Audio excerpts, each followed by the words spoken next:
Hello all, it's James Johnson, aka Sulphur Blade. Welcome back to my channel, and welcome back to Star Trek Fleet Command.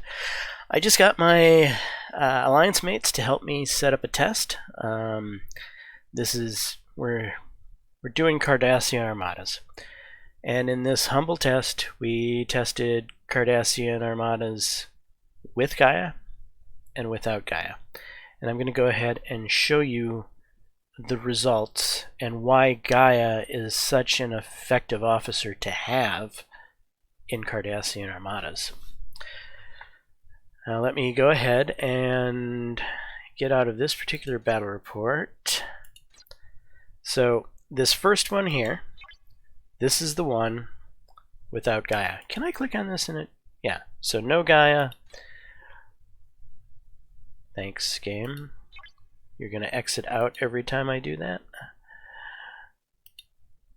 Okay, no Gaia, no Gaia, no Gaia, no Gaia all together, and we had 5 ships.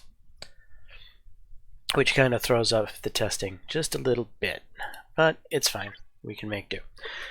So we'll go down here to the battle log. And you can see that right away, in the very first round, we have a critical hit. We have a critical hit. So we have 2 critical hits right off the bat in the first round. Now let's take a look at the size of these critical hits. This critical hit hit Killjoy here for 12,271 hull damage. This critical hit hit McWoolley, who's not going to be in the next Armada. He just happened to show up and kind of cause a wrench in our testing plans, but that's fine. We did 5,000, or the Armada did 5,347 hull damage to him. Now if we continue to scroll down, so we got 2 non-criticals. Now we're into round 2.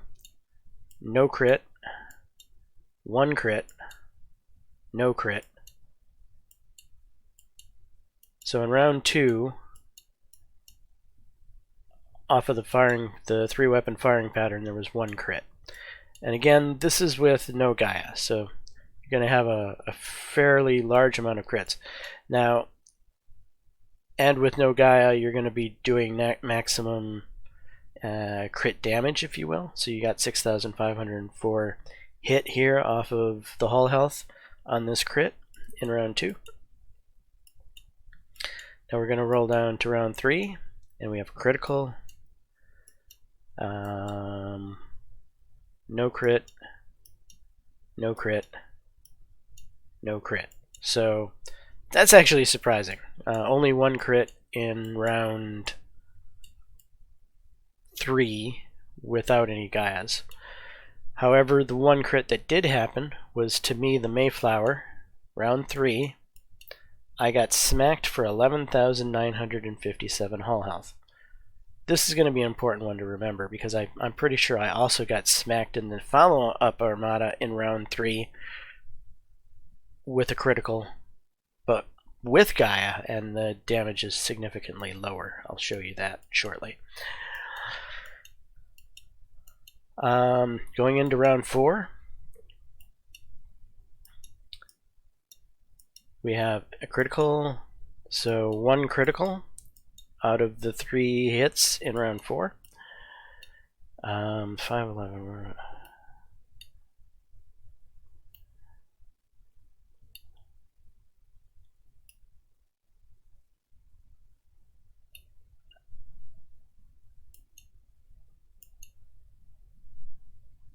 Anyway, the hit is fairly significant. It's 10,300 hull health.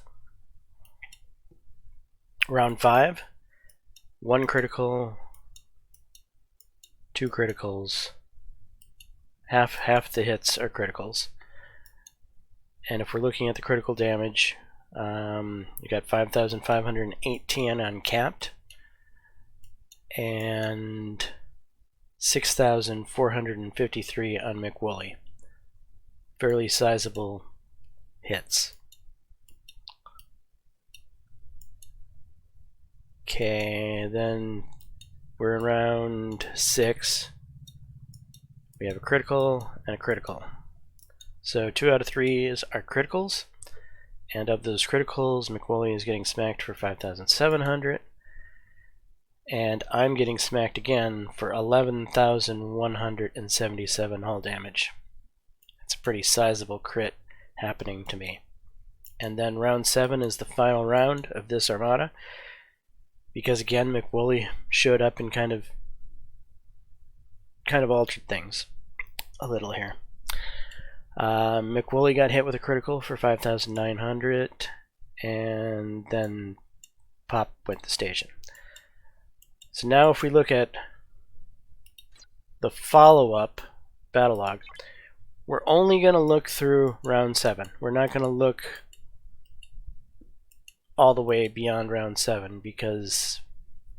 Wait, McWoolley's in this? I'm on the wrong battle log.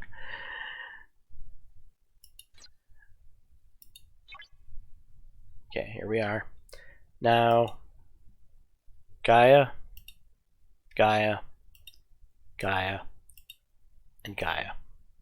Except no McWoolley this time around.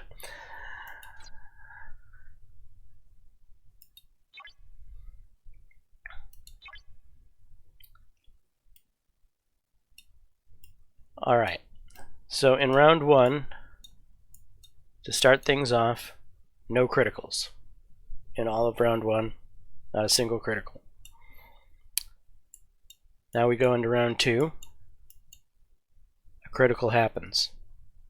But look at the size of the hull health damage. It's only 293 points. Gaia is amazing.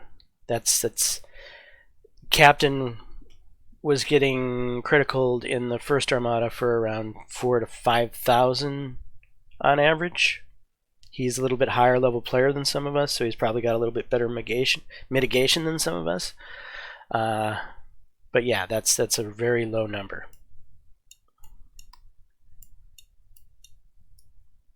And that was the only critical that round? Yes. So only one critical in round 2. And the amount of damage done via the critical hit was less than most people's normal hits.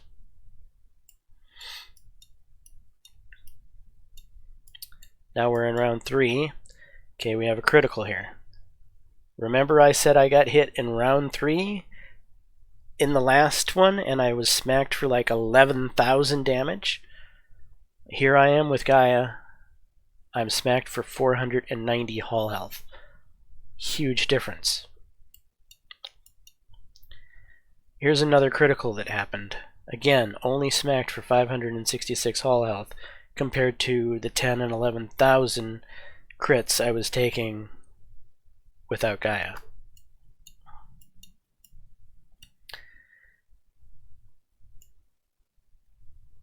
And Capt got criticaled for 878. So there was a surprising number of criticals that actually happened in this round. 1, 2, 3.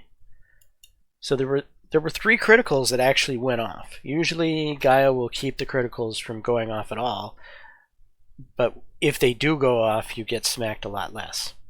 However, Gaia didn't stop the criticals altogether in this round, but she certainly stopped the damage from the criticals from happening in that round. Okay, now we're going into round 4.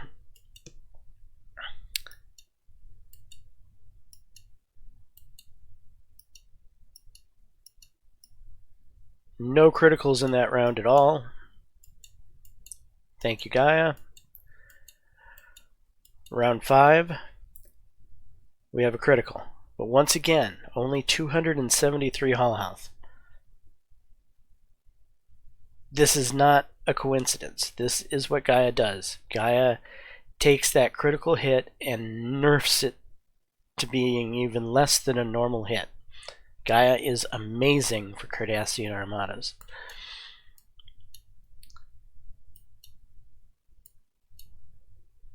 Here, critical hit, only 559. and there was 1 critical in that round altogether. Now we're into round 6. We have a critical here that's only 258.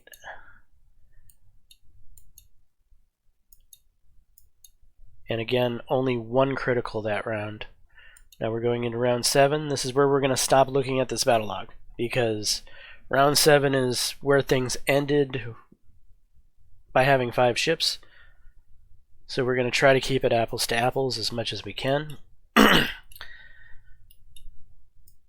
Because Cardassian armadas, they ramp up. The more rounds it takes to kill a Cardassian armada, the higher the chances are that a critical hit is going to happen. So if you get into around 11, 12, 13, 14, 15, a critical hit becomes almost guaranteed, if you will, the later you get in the armada itself.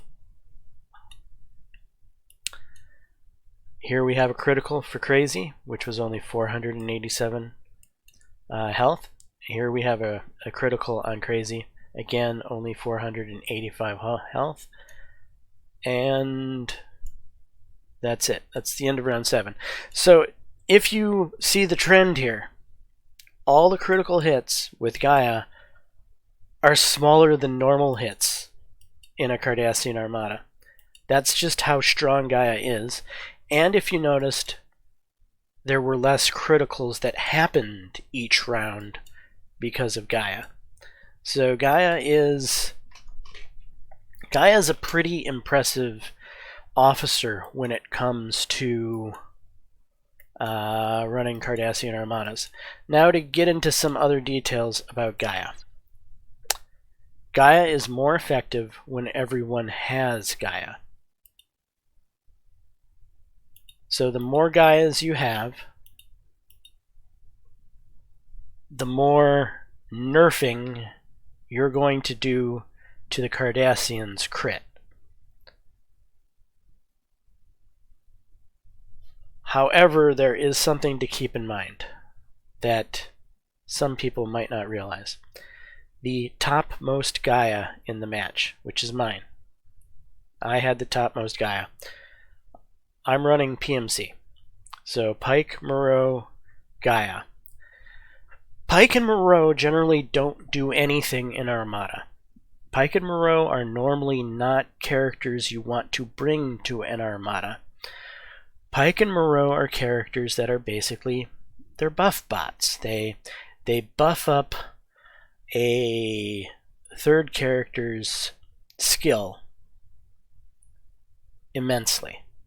So, Pike Moreau Talon, for instance.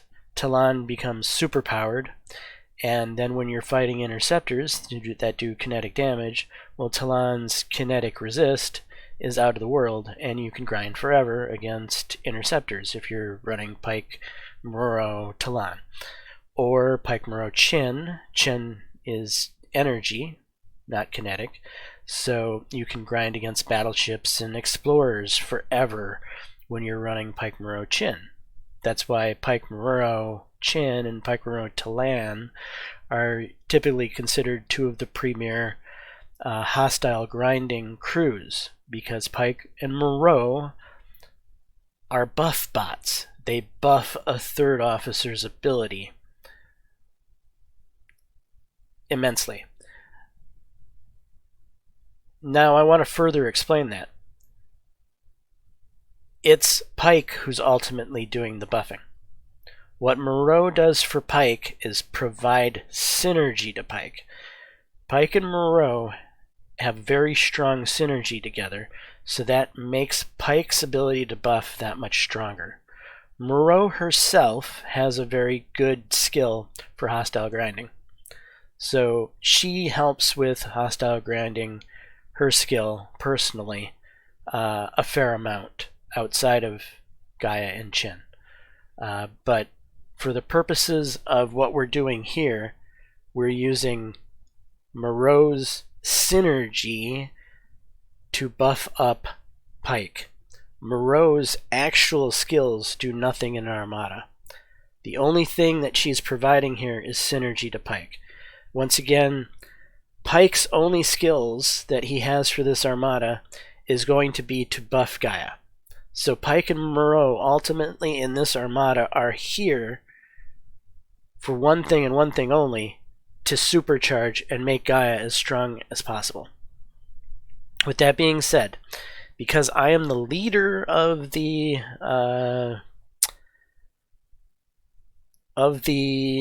armada, my Gaia is going to be first in the list. It's going to be the topmost Gaia. What some of you may or may not be aware of is that the topmost officer in an armada is going to be the variant of the officer who's going to be used in place of everyone else who has Gaia. So my Gaia's stats, minus 30% to critical damage from hostiles, plus whatever is being buffed here by Pike Moreau going into her, is then going to translate to this Gaia. So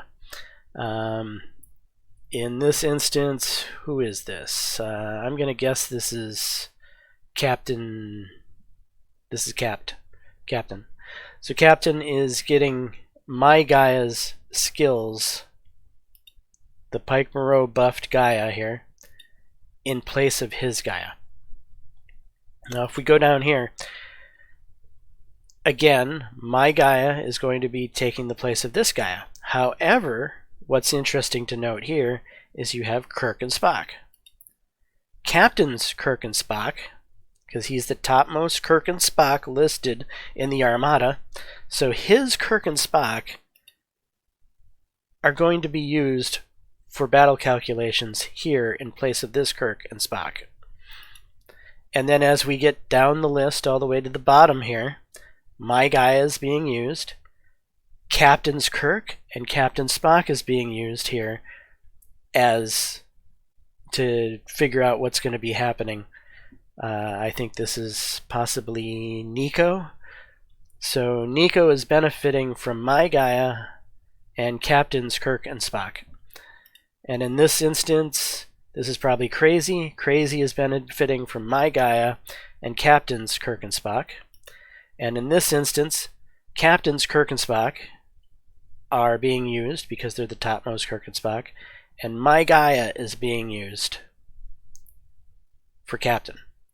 And then here, my Pike and Moreau is being used, and my Gaia is being used. So you may or may not be aware, until now, that the topmost character in an armada of any type, be it a Pike, be it a Kirk, be it a Moreau, be it a Gaia, be it a Lorca, be it a Gorkon, be it whoever, the one that's listed first in the Armada is going to cancel out all the rest. So if he's got worse skills, then the person is going to end up with a worse variant of their captain being used for the battle calculations. However, the reverse is true. If it's a better officer, well, that better officer is going to override the following officers. So know that when you're setting up an armada and you're using, maybe everybody is using Kirk Spock. In that instance, you might want to figure out who's got the best Kirk Spock and try to figure out if there's a way you can finagle him to be at the top of the list. So kind of a side point that is kind of general Armada information that you're getting in this Cardassian Armada, only to explain why the Armada leader should generally always run Pike, Moreau, Gaia. The Armada leader, 99% of the time, if you have Pike, Moreau, Gaia, and you're going to be hosting a Cardassian Armada, you should bring Pike, Moreau, Gaia. If you're coming to join a Cardassian Armada, it's not as important for you to bring Pike, Moreau, Gaia, because the topmost Gaia is going to be the one that's used to figure out whose Gaia is used for the battle calculations all the way down the list. Now you're saying, well, why do we need 4 Gaias? Because Gaia's ability to nerf the chance of a crit and how much the crit damage does stacks. So the more Gaias you bring, the bigger nerf you can do to the Cardassian Armada, the better. As we saw, those Cardassian crits were almost non-existent. They were far less than normal damaged hits by the Armada. That is why Gaia is such an important officer to bring to Cardassian Armadas. Hopefully, I laid out this video in such a way that was understandable, and you get it. You figured it out. You understand. You now have some epiphanies about Cardassian Armadas, and you're better informed, so you're going to be able to bring a crew to a Cardassian Armada as a leader of the Armada. You're going to know, I should probably bring Pike, Moreau, and Gaia. If you're just coming as a person taking part, but you're not the leader, well then you know, hey, I have flexibility. As long as I bring Gaia, I can bring 2 other guys. Be it, say, like a Gorkin and a Lorca for hull breach, or a Nero for burning, or a Kirk for morale. You have some flexibility as being a person who is along for the ride. You don't have to bring Pike, Moreau, Gaia. And there we are. I think I've covered Cardassian Armadas well enough and in a nutshell that you're going to understand. Hopefully you like this video. If so, please smash that like button. Consider subscribing. And until the next time, all, peace.